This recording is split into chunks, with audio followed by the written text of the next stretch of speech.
BRS party meeting లో మాజీ మంత్రి హరీష్ రావు నోటికి వచ్చినట్టు మాట్లాడడం సరికాదు అన్న కాంగ్రెస్ ప్రభుత్వం. నిన్న జరిగిన బీఆర్ఎస్ పార్టీ మీటింగ్ లో మాజీ మంత్రి హరీష్ రావు నోటికి వచ్చినట్లు మాట్లాడడం సరికాదు అని మండిపడ్డారు. ఆన్లైన్ ఎమ్మెల్యే అనడం ఎంతవరకు కరెక్టో ప్రజలందరికీ తెలుసు. మాజీ ఎమ్మెల్యే మల్లయ్య నువ్వు రోజు ఒక్క ఊరు తిరిగినా నువ్వు చేసిన అభివృద్ధి శూన్యం అన్నారు. ఉత్తమ్ పద్మావతి నాయకత్వంతో విద్యా వైద్యంపై దృష్టి పెట్టి నవోదయ స్కూల్ 100 పడకల ఆసుపత్రి అభివృద్ధి పనులకు శ్రీకారం చుట్టారు. టీఆర్ఎస్ పార్టీ నాయకులు శైలి ఉందని మార్కెట్ కమిటీ చైర్పర్సన్ అన్నారు. మీ నాయకుడు కేసీఆర్ బిడ్డకు మీ నాయకుడి అవినీతి నచ్చకనే సొంతగా పార్టీ పెట్టుకుంది. హరీష్ రావు నీకు మీ పార్టీకి ఉత్తమ పద్మావతి దంపతులను విమర్శించే హక్కే లేదు. మా నాయకుల గురించి పార్టీ గురించి ఇష్టం ఉన్నట్టు ఊరుకునే ప్రసక్తే లేదు. ఖబర్దార్ హరీష్ రావు అని మండిపడ్డారు. వడ్లు కొనుగోలు కేంద్రాల్లో ఎటువంటి ఇబ్బందులు పడకుండా ఆ ఉత్తమ్ కుమార్ రెడ్డి ఎన్నో సమీక్ష సమావేశాలు నిర్వహించారు. గత 10 సంవత్సరాలుగా ఆగిపోయిన అభివృద్ధి పనులు మళ్లీ కాంగ్రెస్ ప్రభుత్వంతోనే ప్రారంభమయ్యాయి. టెక్నాలజీ అనుగుణంగా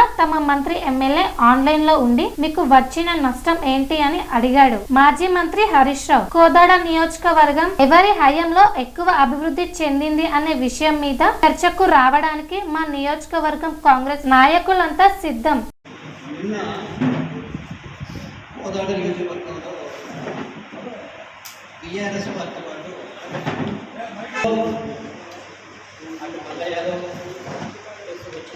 అతిథి హరీష్ రావు గారు మన కోదాడ నియోజకవర్గం మీద మన నాయకుల మీద మంత్రి గారి మీద కూడా అనుచితమైనటువంటి మాట్లాడటం అవాకు చవాకు ఇవన్నీ జరిగినాయి.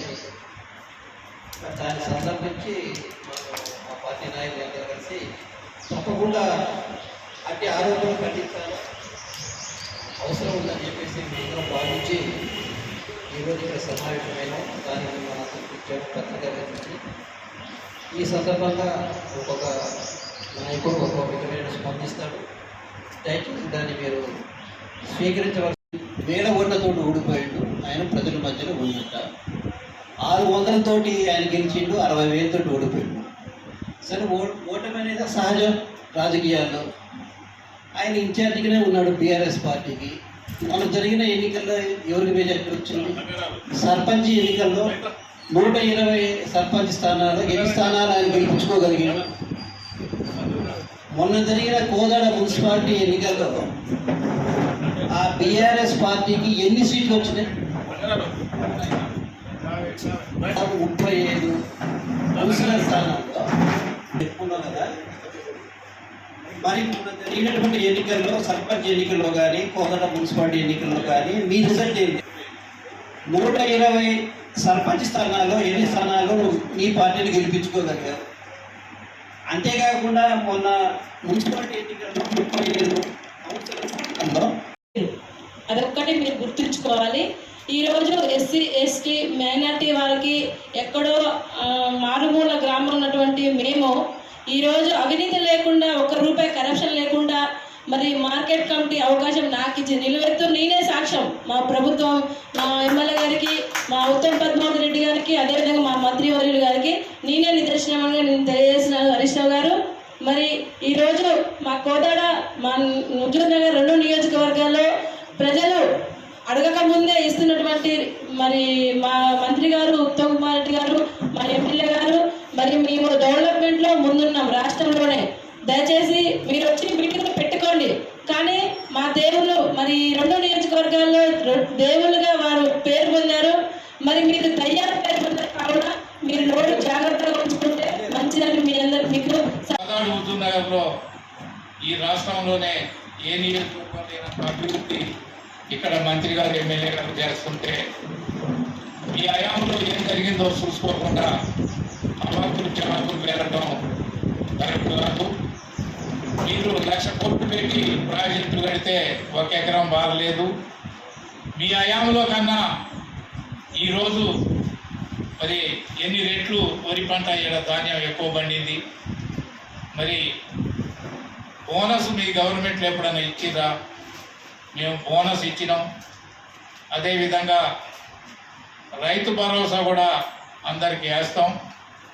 రైతు భరోసా ఏదో వేయలేదు, మేమే అంత అద్భుతాలు సృష్టించినాం అని బీఆర్ఎస్ వాళ్ళు మాట్లాడటం సరైనది కాదు. బీఆర్ఎస్ చేసినటువంటి ఈ రాష్ట్రానికి శని బీఆర్ఎస్, వాళ్ళ శని తెచ్చి పెట్టిన వాళ్ళే ఈరోజు ఈ విధంగా మాట్లాడటం కరెక్ట్ కాదు. ఈ రేవంత్ రెడ్డి గారి ప్రభుత్వాన్ని కానీ, ఉత్తమ్ కుమార్ రెడ్డి గారిని కానీ, ఉత్తమ్ పద్మావతి గారిని కానీ విమర్శించే నైతిక హక్కు బీఆర్ఎస్ వాళ్ళకి లేదని చెప్తూ మా మిత్రుల్ని పత్రికా మిత్రులకు అందరికీ తెలిసిన విషయమే. అదేవిధంగా హరీష్ రావు గారి సభలో నిన్న మాట్లాడిన మాటలు విద్యావంతులైన వాళ్ళకి ఆ పరిజ్ఞానం లేదు వాళ్ళ దగ్గర. వాళ్ళు అబద్ధాలతో 10 సంవత్సరాలు పరిపాలన చేసి మన రాష్ట్రాన్ని అప్పులు చేసి ఈరోజు మేము ఆ ప్రజాపాలనలో రేవంత్ రెడ్డి గారి ప్రజాపాలనలో ఉత్తమ్ కుమార్ రెడ్డి గారు, పద్మావతి రెడ్డి గారు ఈ నియోజకవర్గాన్ని, ఈ రాష్ట్రాన్ని ఎట్లా డెవలప్ చేస్తున్నారనేది అందరికీ అర్థమవుతున్నది. ఏం పథకాలు చేస్తారనేది పెద్దలు, గ్రామంలో ఉన్న ప్రజలందరూ గమనిస్తూనే ఉన్నారు. కానీ కాళేశ్వరం గురించి కూడా మాట్లాడుతున్నాడు. కాళేశ్వరం కట్టింది వాళ్ళు, మరి అది రాష్ట్రం ప్రజలందరికీ తెలుసు అది ఏ విధంగా డ్యామేజ్ అయినది. అయినా కూడా కాళేశ్వరం నుంచి నీళ్లు తెప్పిలేదని ఉత్తమ్ కుమార్ రెడ్డి గారిని అనడం, అది ఆయన చదువులేనివి ఒక మూర్ఖుడు ఎలా మాట్లాడతాడో అదేవిధంగా ఆయన మాట్లాడడంతో ఆయన విజ్ఞతకు వదిలేస్తున్నాం. ఎందుకంటే ఆలోచనలు చేస్తుండ్రు. నిజంగా మరి హరీష్ రావు ఎంత టీఆర్ఎస్ పార్టీకి ఎంత నష్టం కలిగించాడో ఎవరు చెప్పాల్సిన అవసరం లేదు. ఆ కవితే చెప్తుంది. ఆ కవిత రోజు మొత్తుకుంటుంది. మా డాడీకి మోసం చేసి, మా డాడీకి ఏం తెలియదు, అన్ని చోట్ల కూడా మోసం చేసి, కాళేశ్వరం దగ్గర నుంచి అన్ని చోట్ల అవినీతి జరిగింది మొత్తం కూడా ఆయనే అనేది కవిత చెప్తూనే ఉన్నది.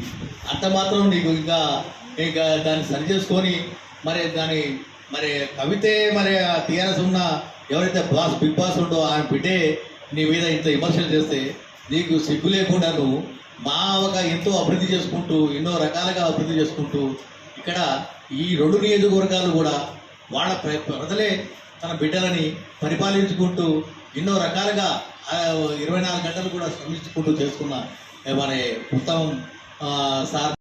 టీఆర్ఎస్ నేత హరీష్ రావు నిన్న కోదాడ వచ్చి మాట్లాడుతూ ఒక చిన్న విషయం, ఈరోజు మరి టెక్నాలజీ పెరుగుతున్నది కాబట్టి విద్యావంతులైన ఉత్తమ్ కుమార్ రెడ్డి గారు, ఉత్తమ్ పద్మావతి గారు ఈ టెక్నాలజీని ఉపయోగించుకోవడంలో ఎటువంటి తప్పులేదని చెప్పని నేను వ్యక్తిగతంగా భావిస్తూ, మీరు శాసనసభ టీఆర్ఎస్ ఉప నాయకుడిగా ఉండి మీరు అసత్య ఆరోపణలు చేయడం ఇది అసెంబ్లీ కాదు. ఇది ఒక నియోజకవర్గానికి వచ్చినప్పుడు చాలా బాధ్యతగా మాట్లాడవలసిన అవసరం ఉంటుంది. మీరు అనాలోచిత ప్రకటనలు చేసినారు. మరి ఉత్తమ్ కుమార్ రెడ్డి గారు కాళేశ్వరం నీళ్లు తీసుకురాలని చెప్పి అంటున్నారు. కాంగ్రెస్ పార్టీలో ఆ కాలువలు తవ్వడం జరిగింది. అప్పుడు కూడా నీళ్లు రాజశేఖర రెడ్డి గారు ఉన్నప్పుడు మరి దామోదర్ రెడ్డి గారు రక్తతర్పణ చేసి అక్కడ కార్యక్రమాలు ప్రారంభించి ఆ కాలువలన్నింటి కూడా మన దామోదర్ గారు చనిపోయిన తర్వాత ఆర్డీఆర్ అని చెప్పి పెట్టడం కూడా జరిగిన విషయం మీ అందరికీ తెలిసింది. మరి అనేక సందర్భాల్లో ఉత్తమ్ కుమార్ రెడ్డి గారు నీరు ఎక్కడ లభ్యమవుతుందో ఆ నీటిని రైతులకు ఉపయోగించే విధంగా అనేక ప్రాజెక్టులు తీసుకొస్తున్న విషయం మీ అందరికీ తెలిసింది. మరి ప్రాంతాలకి అనేక ప్రదేశాలకు వెళ్లాల్సి ఉంటుంది కాబట్టి మా పార్టీలోనూ ఇటు కార్యకర్తలకు అందుబాటులో ఉంటూ ముఖ్యంగా అభివృద్ధి ధ్యేయంగా పనిచేస్తున్నటువంటి ఉత్తమ దంపతులు ఇద్దరు కూడా మీరందరూ తెలియజేయాల్సిన, మీ అందరూ సహకరించాల్సిన అవసరం ఉంది. అభివృద్ధిలో ఏదైనా సరే మీరు ఎప్పుడైనా సరే ఇక్కడ ఉన్న టీఆర్ఎస్ నాయకులు కానీ, మీరు రాష్ట్ర నాయకత్వం కానీ అభివృద్ధి మీద చర్చకి ఎక్కడైనా సరే మరి మా పార్టీ నాయకులు అందరూ కూడా మేము రెడీగా ఉన్నాము. ఎక్కడ పెట్టినా సరే ఈ నియోజకవర్గం ఎవరు హయాంలో అభివృద్ధి జరిగిందనే విషయం మీద చర్చకి మేము రెడీగా ఉన్నాము.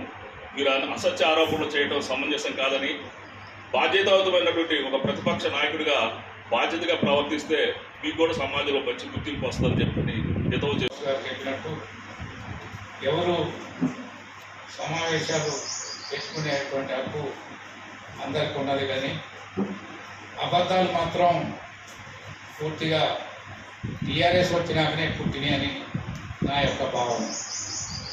ఇంతకుముందు రాజకీయాలు నైతిక విలువలతో కూడుకున్నటువంటి రాజకీయాలు ఉండేవి. ఇప్పుడు దొంగని అరిసినట్టున్నది. అసలు ఈ రాష్ట్రాన్ని పనికిరాని పనులు చేసి ఏ ఒక్క కార్యక్రమం మంచిగా చేయకుండా ఆర్థికంగా బాగా దివాలు తీయించి అప్పులు కుప్పలు చేసి మరి దొంగని అరిచినట్టు ఇది ప్రజాప్రభుత్వం, ఇప్పుడు ఉన్నటువంటి కాంగ్రెస్ ప్రభుత్వం అనేక రకాలైనటువంటి సంక్షేమ పథకాలు తీసుకొని మరి టీఆర్ఎస్ గవర్నమెంట్లో ఒక రేషన్ కార్డు ఇచ్చిరా, సన్నబియ్యం ఇచ్చిరా, లేకపోతే 10 ఏళ్లలో ఎక్కడన్నా ఒక ఇల్లు కట్టిరా, 10 ఏళ్లలో మా ఊరు అసలు పెద్ద ఊర్లకి 20 ఇళ్ళు, చిన్న ఊరికి 10 ఇళ్ళు ఇస్తే ఈ రాష్ట్రంలో ఇళ్ల సమస్య, ఉచిత ప్రయాణం కానీ అనేక రకాల సంక్షేమ పథకాలు తీసుకొని ఈ భారతదేశంలోనే ఏ రాష్ట్ర గవర్నమెంట్ చేయనటువంటి గవర్నమెంట్ తెలంగాణ ప్రభుత్వం మరి అనేక సంక్షేమ పథకాలు పెట్టి